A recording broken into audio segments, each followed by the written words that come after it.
Bonjour à tous, j'espère que vous allez bien et vous vous portez très très bien. Bon, la dernière fois, on m'a posé une question. Pourquoi vous utilisez Visual Studio Code pour coder et pour tous les projets? Donc, bon, pour cette vidéo, je vais essayer d'apporter une réponse et de vous donner mes impressions pour l'éditeur de code VS Code. Si vous êtes nouveau ici, je vous invite à abonner et à partager la vidéo. Donc, pour ceux qui n'ont jamais utilisé Visual Studio Code ou bien qui sont sur Atom ou bien Notepad ou bien Notext, bon, c'est un outil. Sachez que Visual Studio Code, c'est un outil qui est très performant, très simple à utiliser et qui fait le job.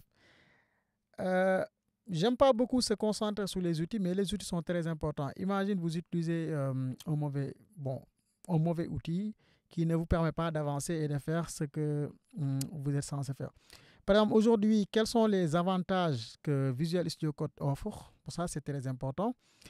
Euh, Nous avons, par exemple, le premier avantage qui est Intelligence, qui vous permet comment on appelle, de voir les erreurs de code avant même de compiler.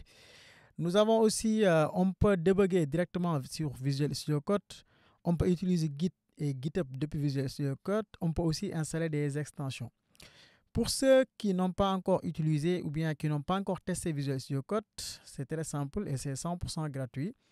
Vous allez sur code.visualstudio.com ou bien vous cherchez directement sur Google Visual Studio Code ou bien VS Code.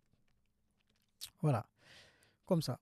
Donc vous téléchargez pour votre système d'exploitation, si c'est Linux, si c'est Mac ou bien si c'est un autre operating system ou bien un système d'exploitation. Une fois téléchargé, vous allez l'ouvrir. Moi, je viens de l'ouvrir. Quelle est l'extension que vous devez installer, surtout si vous codez avec les langages du web, HTML, CSS, JavaScript?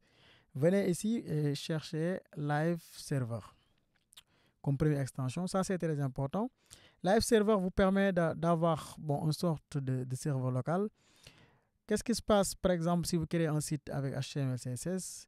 Vous êtes obligé de venir toujours au dossier et de faire un double-clic pour que le site soit ouvert sur le navigateur.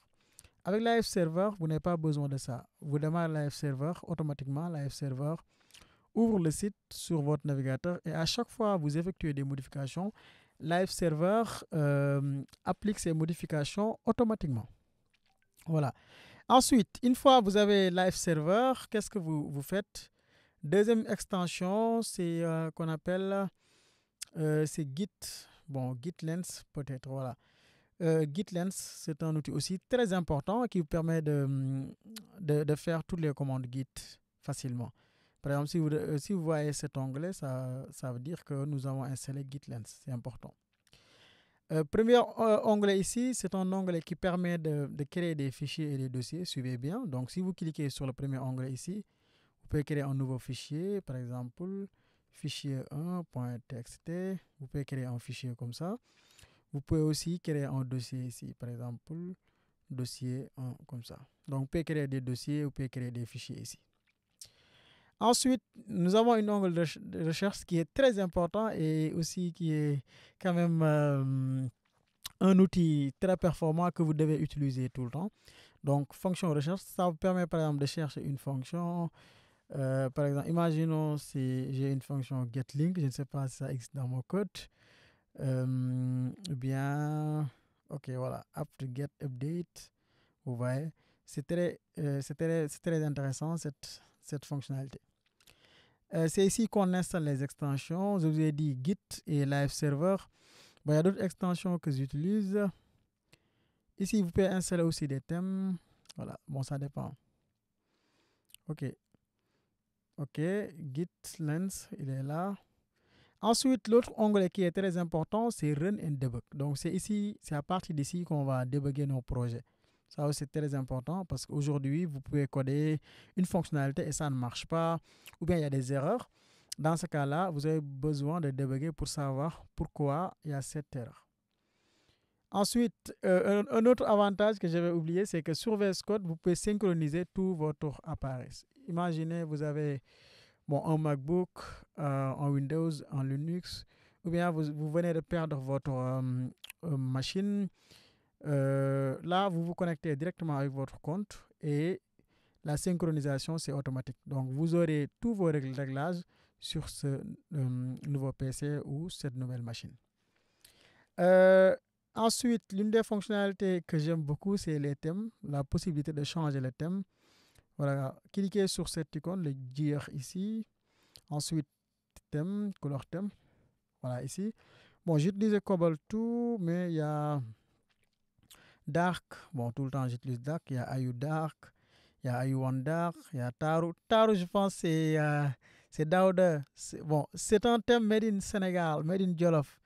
Oh, shout out to Daouda. Donc, merci beaucoup pour ce travail. Nous sommes très contents. Bon, il y a d'autres thèmes qui sont là. Moi, j'utilisais, je pense que One Dark, c'est ça? One Dark Pro, ok, qui est là. Bon, One Dark Pro, c'est un thème que j'aime beaucoup, qui est très simple, très sympa aussi. Vous pouvez utiliser, par exemple, je vais ouvrir un fichier Python pour vous montrer un peu. Voilà, vous voyez. Donc, ça, c'est One Dark Pro. Voilà. Ensuite, la taille. Pour les réglages, vous cliquez ici. Vous cliquez sur Settings. Je ne pense pas si c'est français ou pas. Donc, ici, par exemple, la taille de votre font. Moi, j'utilise 24. Et font family, Cascadia Code, Fira Code, Melo. Je pense qu'il y a des fonts très intéressants. Donc, pour résumer, Visual Studio Code, c'est un outil qui vous permet d'aller plus vite, qui vous permet aussi d'être plus productif dans votre code. En tout cas, c'est un éditeur que je vous recommande. Il y a d'autres, par exemple, les éditeurs JetBrains, ils sont très bons. À part ça, bon, il y a les éditeurs. Donnez-moi en commentaire l'éditeur que vous utilisez et expliquez-moi les raisons pourquoi vous l'avez choisi.